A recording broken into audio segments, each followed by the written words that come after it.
ظہر الفساد فی البر والبحر بما کسبت ایدی الناس لیذیقہم بعض الذی عملوا لعلہم یرجعون۔ پچھلے آیت میں بات چل رہی تھی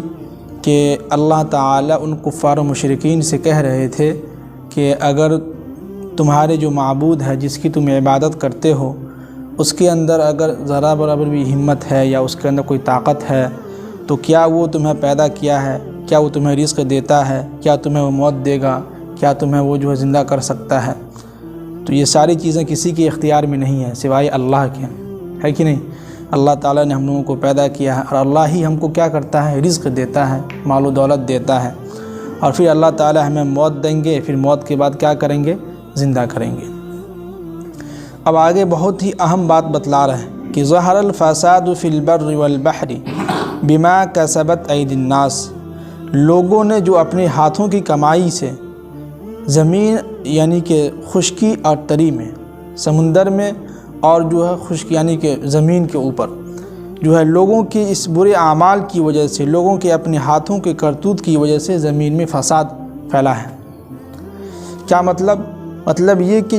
جب کبھی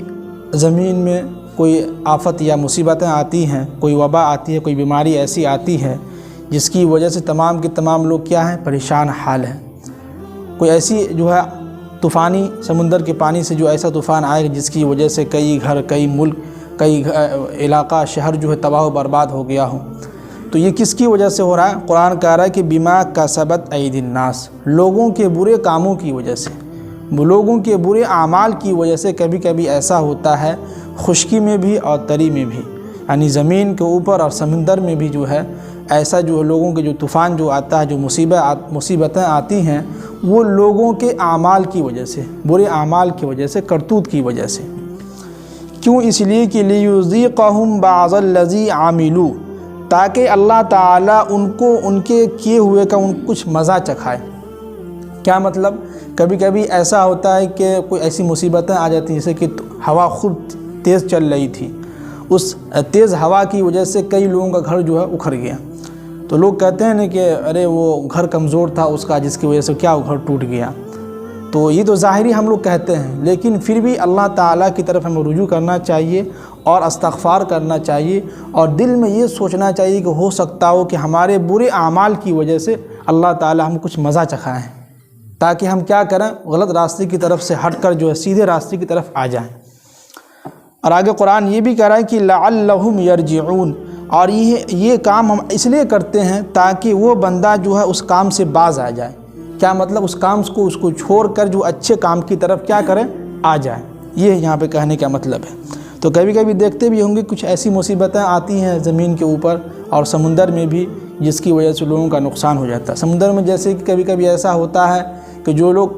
کولکاتہ چلے جائے، وہاں جو ہے لوگ مچھلی کا جو ہے وہ بیپاری کرتے ہیں، کاروبار کرتے ہیں، تو کبھی کبھی ایسا ہوتا ہے کہ ایسا طوفان آتا ہے کہ ان کا نقصان ہو جاتا ہے کاروبار میں، تو یہ سمجھتا ہے کہ فلاں کی وجہ سے ہوا، اس کام کی وجہ سے ہوا، تو یہ ظاہری ہوا، لیکن ہمیں دل میں یہ سوچنا چاہیے کہ ہو سکتا ہو کہ ہمارے برے اعمال اتنے خراب ہو چکے ہیں، ہمارے برے اعمال ہیں جس کی وجہ سے مصیبتیں آئی ہیں، تو فوراً ہم جو استغفار کریں، اللہ کے سامنے توبہ کریں اور اپنے گناہوں کی کیا کریں، معافی مانگیں اللہ سے، پھر جو اچھے کام کریں۔ آگے فرمائیں کہ قل سیروا فی الارض، اے نبی صلی اللہ علیہ وسلم آپ ان لوگوں سے کہیے کہ زمین میں یہ لوگ چلے پھرے دیکھیں، کہ فانظروا، یہ لوگ دیکھیں کہ کیف کان عاقبۃ الذین من قبل، کہ اس سے پہلے جو لوگ تھے ان کا کیسا انجام ہوا، ان کے ساتھ کیسا جو ہے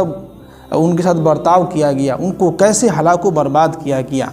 تو ہمیں یہ حکم دے رہے ہیں اللہ کے نبی صلی اللہ علیہ وسلم کے ذریعے سے کہ آپ لوگوں سے کہیے کہ وہ زمین میں چلے پھرے، لوگوں سے ملے، دیکھے، ایک ملک سے دوسرے ملک میں جائے، دیکھے وہاں کے لوگوں کے اوپر کس طرح سے عذابیں آئی، اور آج بھی وہ گھر جو ہے، وہ جگہ جو ہے موجود ہے۔ تو یہ اس لیے ہم کہہ رہے ہیں کہ تاکہ ہم دیکھیں گے تو ہمارے دل کے اندر اللہ کا ڈر پیدا ہوگا، ہمارے دلوں کے اندر اللہ کا خوف پیدا ہوگا۔ اور کان اکثرہم مشرکین، ان میں سے جو ہے اکثر لوگ جو ہے مشرکین تھے۔ کیا تھے؟ شرک کرنے والے تھے، مشرکین تھے۔